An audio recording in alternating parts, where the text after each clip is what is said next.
Halo, selamat datang di Serangkai Star Channel bareng aku Ardiasa, dan kali ini balik lagi di segmen movie review bareng aku Ardiasa. Kita akan nge-review film live action dari Disney yang berjudul Snow White.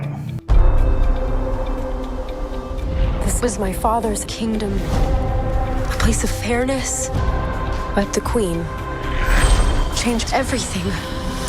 Take him away! Your Majesty. What did you...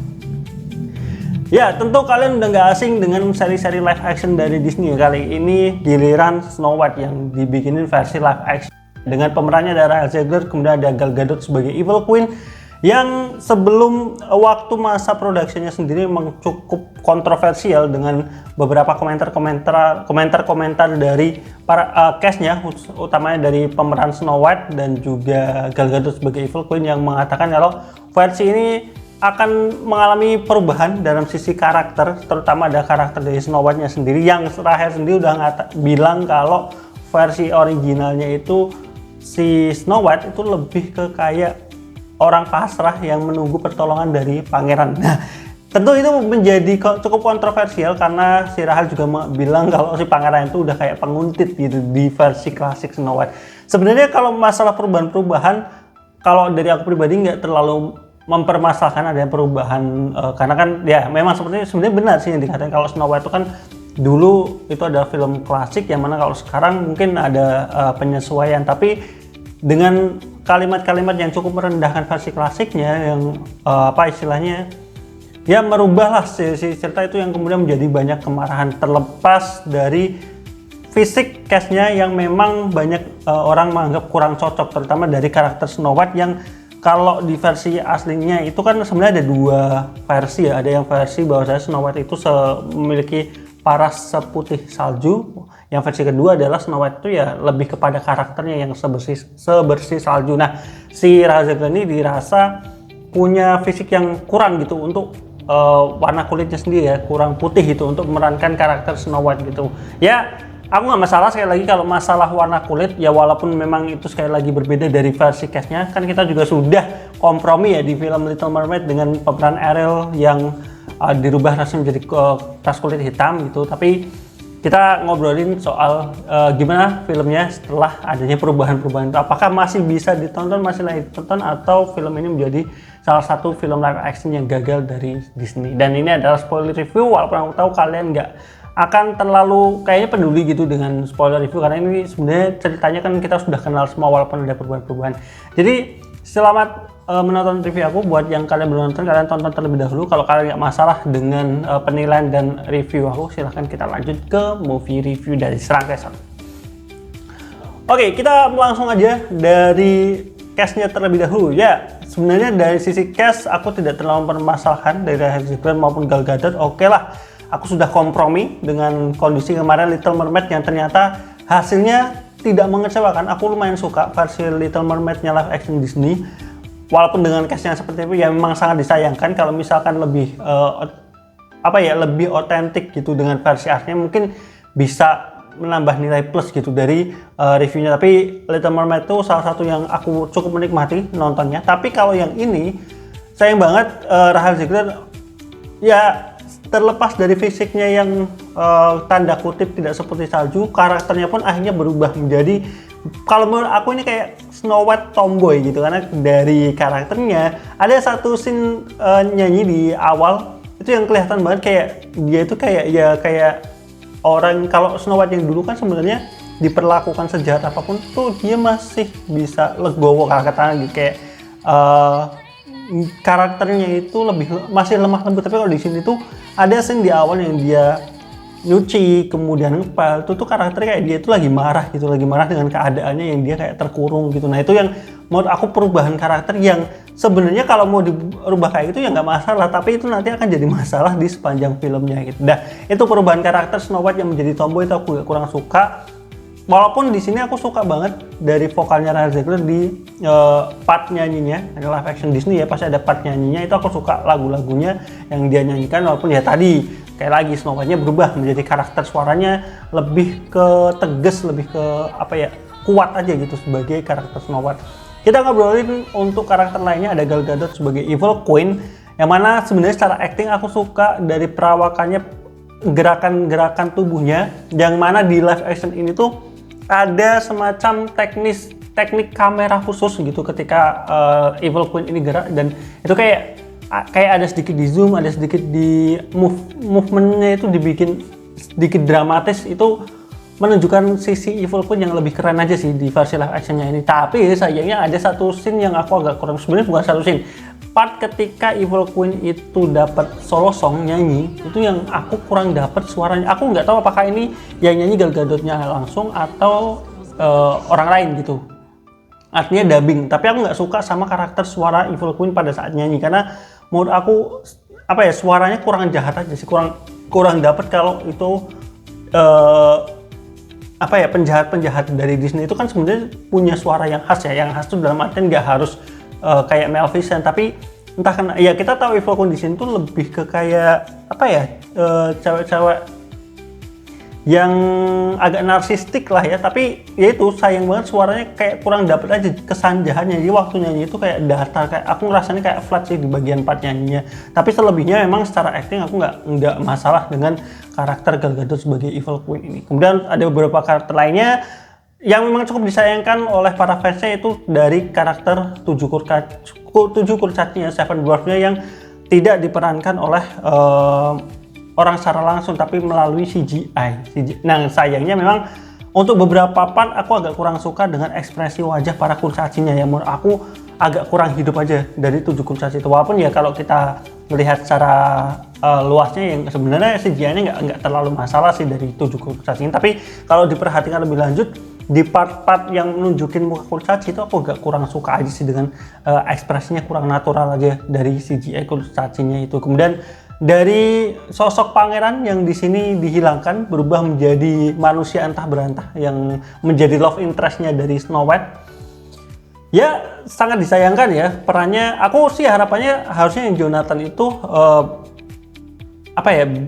dia itu bisa dikasih twist kalau sebenarnya dia itu pangeran dari selatan atau apa, tapi di sini sama sekali dia tidak dimunculkan bahwasanya karakter ini adalah pangeran, tapi ini hanyalah karakter ya yang memulai revolusi aja gitu, karakter entah berantah yang menjadi love interest aja. Jadi ya sesuai dengan yang dikatakan Zager, kalau Snow White di sini tidak butuh pangeran ya, tapi muncul karakter ini.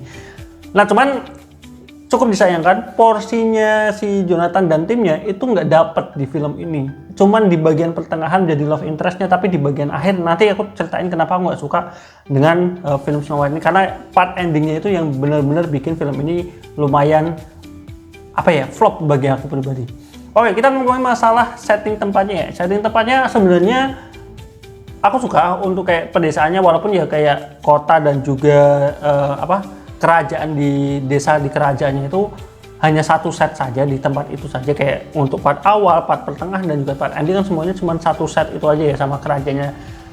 Yang sangat disayangkan memang kelihatan sepi kerajaannya kelihatan sepi, kayak nggak ada pasukan-pasukan yang ditempatin itu, kayak nggak kelihatan mondar-mandir atau apa. Kerajaan sebesar itu dengan pengaruh Evil Queen yang bisa menguasai kerajaan itu, yang pas di part awal tuh ditunjukin lumayan banyak prajuritnya, tapi di tengah-tengah sampai di akhir tuh kayak kurang banget gitu. Bahkan yang part Jonathan nyuri kentang kemudian diikat di gerbang itu juga kayak ngasal banget, ngikatnya kayak cuma satu ikatan doang. Itu bahkan meninggalkan kesan si Evil Queen itu nggak sejahat yang digambarkan di film ini, nggak sejahat yang diomongkan di film ini gitu. Dengan gambaran apa yang dia lakukan, hukumannya kayak gitu doang, itu kurang banget menurut aku dari sisi setting tempatnya. Tapi kalau dari sisi hutannya kurang ini aja sih, kurang magical aja menurut aku. Aku udah suka waktu si Snow White pertama kali masuk hutan itu kan hutannya benar-benar hidup, kayak maksudnya kayak hutan yang punya sihir gitu. Tapi pas waktu dia kerja sama Jonathan kemudian sama prajurit yang ada di sana, itu kayak nggak ada kesan magicalnya di hutannya. Jadi itu setting tempat yang cukup aku sayangkan di versi Snow White ini, tidak konsisten aja dengan ceritanya. Oke, kemudian masuk ke sisi cerita. Nah ini yang menurut aku sangat kurang di versi Snow White ini. Yang pertama adalah dengan perubahan karakter Snow White yang menjadi lebih tomboy. Yang katakan ya Snow White di sini itu Snow White tomboy kalau aku bilang. Itu cukup disayangkan dengan ketomboyan dia, tapi bahkan di pertengah-tengahan ketemu dengan timnya Jonathan, dia udah kelihatan sisi apa ya istilahnya, tidak hanya mengandalkan orang lain tapi dia juga ingin berjuang. Tapi di bagian endingnya sangat kurang banget. Kenapa? Udah dibikin karakternya setombo itu, udah ada pasukan Jonathan dan juga pasukan pemberontaknya itu yang ada pakai panah, ada pakai pedang segala macam, kemudian ada 7 kurcaci, tapi di endingnya malah tidak ada scene epic yang kayak merebutkan kerajaan. Jadi di scene akhirnya itu kan cuman diperlihatkan beberapa scene kayak mereka itu menyelinap ke kerajaannya, ngambil crossbow, kemudian cuman dilihatin sekelebat dia scene kayak mereka itu bisa mengendalikan situasi di istana. Sedangkan di bagian depan si Snow White datang dengan ya tudung merahnya itu berkonfrontasi dengan Evil Queen, yang di situ sekali lagi kita kayak jadi meragukan sebenarnya ini Evil Queen itu beneran bisa, kok bisa dia ngerebut istana dengan sihirnya yang cuman bisa munculin mawar, ngerubah mawar menjadi dari merah menjadi hitam menjadi layu, kemudian cuman bisa ngeluarin pedang, tapi dia sendiri kayak nggak bisa punya power lebih. Di situ itu sangat disayangkan banget sih. Ada yang bilang ya memang cerita klasiknya seperti itu gitu, tapi menurut aku jadi kurang gitu, karena untuk versi live action dengan sudah ada perubahan karakter tapi di ending malah justru dibuat khotbah no jutsu doang, kayak cuman konfrontasi doang, dan konfrontasinya juga menurut aku kurang menarik aja sih di bagian ending gitu, dengan ada banyak warga di sana tapi kurang dapet emosinya. Kemudian ending si Evil Queen-nya cuman kalah di konfrontasi, lari ngancurin cermin terus tiba-tiba kalah gitu aja, itu kurang banget. Padahal kalau di versi klasik ya itu aku inget si Evil Queen-nya itu bahkan sampai kayak dikejar-kejar para kurcacinya sampai naik ke puncak gunung, kalau nggak salah puncak gunung. Ya ada scene yang lebih action, lebih dramatis yang harusnya bisa dibikin lebih meriah lagi di versi live actionnya. Ya tadi ya, dengan kerajaan yang segede itu di bagian endingnya yang dilihatin penjaganya itu kayak cuman 6 atau sampai 10 kurang lah, dengan prajurit yang lainnya itu nggak kelihatan. Itu yang sangat kurang sih. Harusnya ya oke lah, gak masalah di akhirnya dibikin konfrontasi, tapi harusnya dibikin scene yang lebih dramatis, ada perangnya, ada perebutan kerajaannya, ada tacticalnya. Sedangkan di sini udah ada timnya Jonathan, ada tim kurcaci 7 juga yang akan ngebantu, tapi nggak ada scene yang memperlihatkan mereka itu bersatu ngelawan bareng Evil Queen. Hanya cuman konfrontasi di depan pagar doang, itu kurang banget. Itu yang bikin aku yang awalnya oke, aku masih mau ngasih harapan buat film ini, langsung drop ketika endingnya nah gini doang nih ending dari Snow White. Jadi dari sisi karakter aku cuman kasih 6/10. Aku sangat menyayangkan karakter-karakter di sini terasa hampa. Karakter Jonathan, karakter Snow White yang sebenarnya Snow White tuh karakter cukup kuat, cuman sayang banget dengan naskah dan ceritanya yang di endingnya tadi seperti itu. Kemudian karakter Evil Queen-nya yang akhirnya nggak kelihatan sisi jahatnya dia tuh seperti apa, karena hanya ngeluarin mawar tapi dia kayak nggak bisa ngasih perlawanan di ending. Itu sangat kurang di situ. Dari sisi setting tadi ya, magicalnya jadi nggak dapat, yang kita diperlihatkan hutannya itu sebenarnya hidup, tapi di part-part lainnya hutannya kayak hutan biasa aja. Itu aku agak kurang suka. Skema kerajaannya juga kelihatan sepi banget, prajuritnya nggak tahu pada kemana hilang. Dari sisi cerita ini yang paling parah banget, flop banget. Jadi dari sisi karakter aku kasih 6/10. Dari sisi setting aku juga kasih 6/10, tapi dari sisi cerita aku mungkin cuma kasih 5/10. Jadi overall untuk film ini, tapi kalau dari musik aku lumayan suka, aku mungkin bisa kasih 7,5/10. Utamanya adalah yang waktu Snow White yang nyanyi, tapi kalau yang versinya Evil Queen itu aku kurang suka. Dan untuk Snow White sama yang Seven Dwarfs itu aku juga lumayan suka. Jadi overall untuk film Snow White live action Disney ini aku kasih skor ya 5/10 kali ya, karena faktor utama justru di cerita yang menurut aku malah justru nggak dapat di versi live action. Jadi gimana pendapat kalian? Tulis saja di kolom komentar. Aku harap nextnya kan live action kalau nggak salah Lilo and Stitch ya, dan aku udah lihat trailernya itu aku suka banget. Dari karakternya juga nggak ada yang di swap gender atau perubahan ras yang mencolok, jadi aku suka. Semoga ini angin segar buat perfilman khususnya Disney ya, yang semoga tidak woke lagi ke depan. Jadi sampai ketemu di video berikutnya. Jangan lupa like, komen, dan subscribe barang pada di Serangga. Bye bye.